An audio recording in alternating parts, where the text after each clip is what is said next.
What's up, guys? Welcome to the Saturday show. Now, on Saturdays, I like to go back through the week of News Wave and see what you guys had to say based on all the different things we talked about, and it was a pretty busy week. Of course, April Fool's Day kind of kicked things off in the beginning with fake directs and all kinds of interesting news stories that weren't actually real or news stories, so that was fun to kind of go through. It took a bit of time, but at the end of the day, I guess we had some fun with it, although some people were probably aggravated by it. Otherwise, though, we had a bunch of other stuff. A lot of it had to do with like the Epic Game Store, Borderlands 3, for example. Some other interesting stuff with controllers on the Switch. There was a lot of things going on, and we're going to go over all of that with some of your comments today. As always, guys, enjoy these videos. Make sure you hit the like button. It does help out. And make sure you get subscribed as well, since we are heading now towards 300,000 subscribers, which is still crazy to think about. We're actually going to start today with a bit of news, as there was a rating that came out of the Korean ratings boards, which, of course, we've seen before, right? We see these games get rated in Korea and then they get announced later on. I tend to think that these ratings happen well ahead of time. It's not like an ESRB rating where we'll see it and then it's like announced like a week or two later. These tend to happen and then a while later sometimes it actually gets announced and brought out. Well, this one is kind of interesting. As Gamatsu pointed out, this is for Octopath Traveler on the PC. Now, generally, again, you'd rate these if you're going to release it. They even named a publisher in Bandai Namco, who is known to publish these titles, Square Enix titles in particular, in Korea.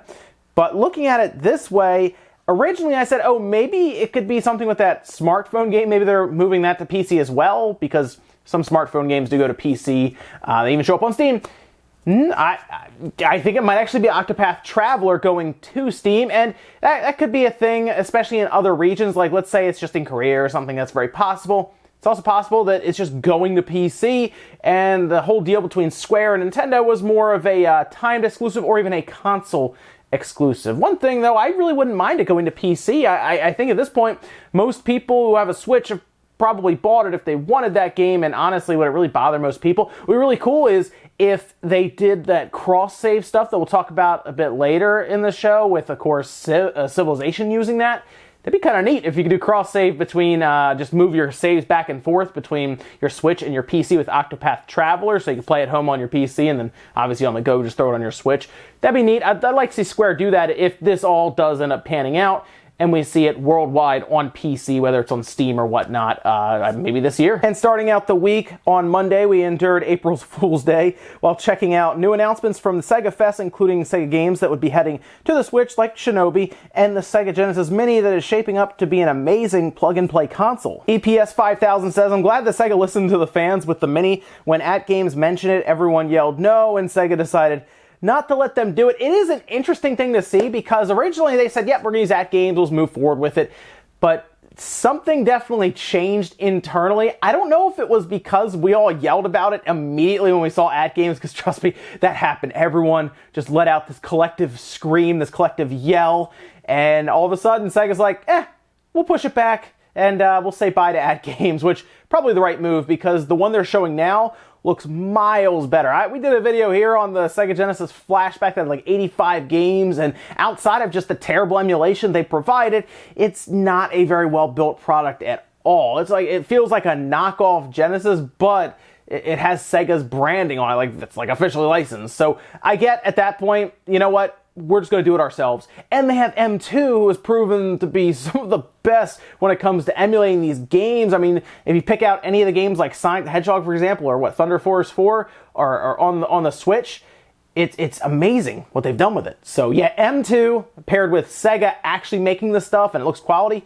Yeah, that was a good choice, Sega. Tuesday, we saw a leak around Borderlands 3 that seemed to point to Epic Store timed exclusivity, and that definitely did not sit well with fans playing on PC. Obscure Media says, people claim Steam has a monopoly, and sure, but they never forced it on anyone. Epic is forcing itself into people's lives. So this is an interesting thing that I see with the Epic Game Store. Generally, I don't think too much about it, because honestly, it'll either just go away because people don't care as much, although they keep saying they're gonna keep going out and getting exclusivity on these games. But the way I see this with the Steam Epic Games argument, the people against the whole thing, and they're worried and they're concerned, they don't like the Epic Games Store, and that's fine, because honestly, the Epic Games Store is terrible when it comes to features, but Valve also forced Steam on us back in the day. That's why I kind of look at this and I wonder if the people that are really annoyed by this are like kind of the younger generation maybe with PC, because if you've been into PC gaming at all since probably before video cards, I would say the mid 90s, late 90s, you probably know what I'm about to say. We hated Steam when it showed up in the early 2000s. I mean, we hated it. Oh, it was the worst. It had no features. Sounds familiar. And they forced it on us. Counter-Strike, Half-Life, and then here comes Half-Life 2. And get this, you needed Steam no matter what with Half-Life 2. Back in the day, we would go and buy our games from, Walmart or Toys R Us or Caldor or wherever. And then you would take it home, right? You have your box game, you pop it in your disk drive and your little CD drive, and it would load up and you'd play. Not with that one. You still had to get Steam. Steam was required even if you bought the game in a store. So Valve was still pretty much forcing Steam on us, even though it was terrible and we hated it, we didn't get launchers. But it's kind of grown, obviously, on us, and people are now saying it's the best platform you can use for digital distribution. So much so that they are mad enough at Epic Store to then review bomb the game on Steam to send a message and show how useful those user reviews are? I don't think they thought that one through. Fendera says, as a physical game collector, I don't like buying games from digital stores, not to mention from a news store like Epic Games. Steam earned my trust over the years, but looks like I'm going to pass Borderlands 3 PC version when the game only comes out on Epic Games Store. So I do think a lot of people will probably pass on it, to be honest, but I also think the money that I guess they would be making, 2K that is, because they made the decision, not Gearbox, that's been made very clear to us. The amount of money they'll make by saving straight up on Unreal Engine licensing, which I believe is built on Unreal Engine. But not only that, of course, they're getting a better cut at 12% and probably being helped out with marketing, and I'm sure it'll be on the front page and everything. Super excited about that. I'm sure they are. But I get why you're saying, oh, Steam's built up a rapport with me. I'm very used to it. And honestly, Steam has way more features than Epic Games. It's clear. Most people probably have full friends lists on there that they only use on Steam, and not everyone's moved over to the Epic Store. It's a whole thing, and Epic is doing what they have to do to try to get you to install their launcher. They're straight up putting out money for games to be exclusive. But I do think some people will just pass. It's a timed exclusive.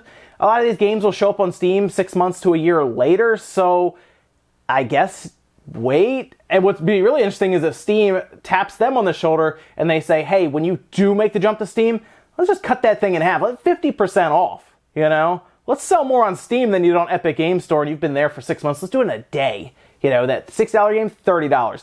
That would probably even get people to wait, to be honest. Wednesday, the P5S URL went live, pointing to a reveal for Persona 5S later this month, and BioWare was called out by Kotaku with a full report detailing a severely troubled development for Anthem. Quoteman says, I still hold the belief that he knows more about P5 than he's leading on. Tell us your Persona 5 knowledge, you beautiful man. Whoa, whoa, whoa.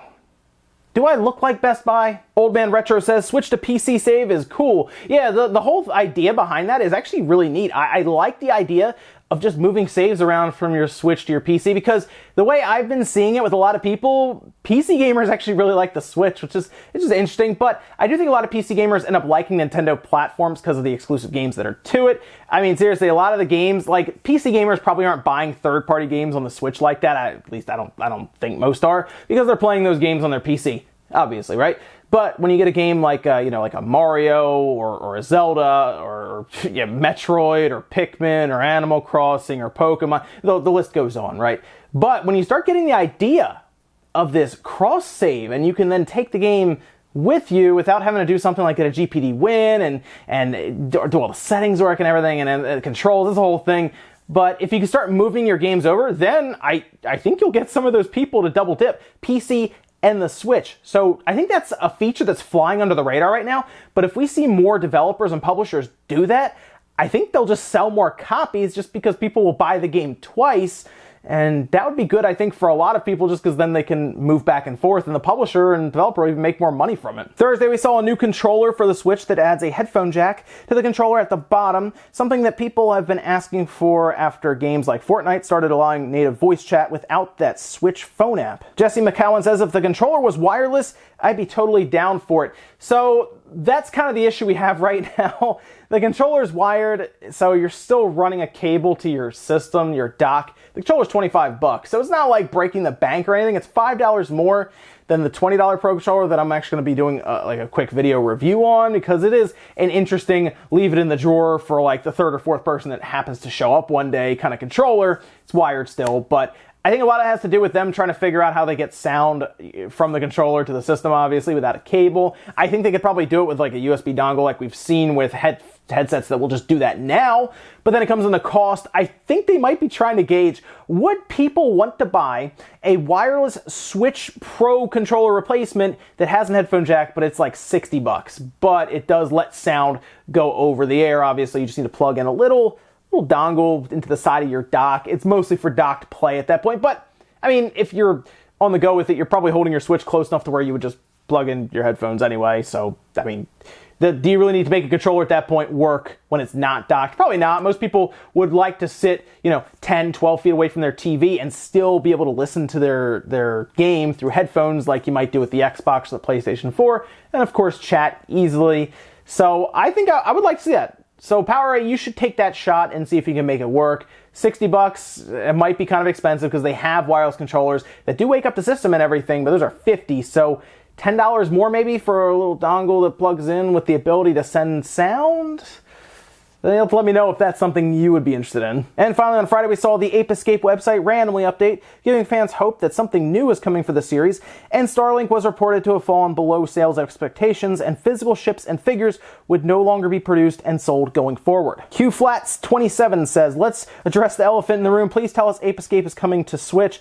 Don't get me wrong, I would love an Ape Escape game on any platform, just not mobile. The reason I brought up mobile is because I know when we see these things, expectations go sky high. Sony and all these other companies are interested in mobile. Ape Escape probably would fit because they could get away with, something that looks very similar to like a PS1 or PS2 game, move it over to cell phones, add in some gotcha mechanics, and bam, a very lucrative cell phone game, most likely. Is it something like a Pokemon Go or a Fire Emblem? No, but I think they would make some good money from it, probably more, to be honest, than they would on a PlayStation 4, right? I think so anyway. There's always the chance that it could be a PS4 game. Now, would that be in the same vein as like Medieval? Probably. That's where I'd say. I don't think it'd be this massive, big budget AAA game or anything. And you also have to remember, it wouldn't come to the Switch because Sony, they own Ape Escape, right? That's their game. They've been working on that forever now. I mean, some people may have never even played it on the PS1 because they weren't old enough to play it there, but you needed a DualShock controller essentially, and if you didn't, you weren't playing it. But there are a lot of good videos on YouTube right now if you want to check out some good run-throughs or summaries of the game. I know Antu's done one, for example, where you can kind of check out, see what Ape Escape was at the time. But it was a pretty cool idea from Sony. It just didn't really ever seem to evolve outside of what they did with like the PS1 and the DualShocks and everything. Although that was a more innovative time, I would say, with stuff with controllers and systems and everything than it is now. But yeah, it was a cool game. I just don't think it would be a big budget game. It would be one of the lower budget tiered PS4 games, or it would end up being a cell phone game. It works well, I think, on a handheld, but they don't do handhelds anymore. So I thought, hey, next best thing, put it on the cell phone. And guys, it's going to do it here for the Saturday show. Thank you so much for tuning in. Make sure you like the video if you liked it. Dislike it if not. Leave comments down below about everything talked about, whether it is Steam versus Epic Game Store. Let me know what you think about that whole situation. And if you remember kind of PC gaming way back in the day before there were video cards and everything, and then this really annoying application called Steam showed up, let me know if you remember those times as well. And if you are against Epic Store despite those days, let me know about all of that. And of course, Ape Escape, the Sega Mini, Persona 5S. Thanks guys for watching, and I'll see you next time.